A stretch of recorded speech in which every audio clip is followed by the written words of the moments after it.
Welcome to the Slop Farm. Enjoy the video. You start by making the emulator and host ready. Install the emulator, plus ADB or drivers, and enable developer access if needed. Next, connect your keyboard. Use USB, pair via Bluetooth, or turn on host keyboard pass-through in settings. Once done, make sure the emulator window has input focus, and check settings language and input to select the correct keyboard. This prevents keystrokes from going to the host. Now you're ready to move into mapping and shortcuts.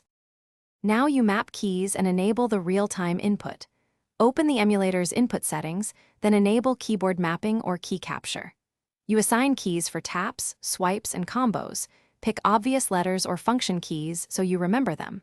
After each assignment, test it in a simple app or game to confirm timing and position.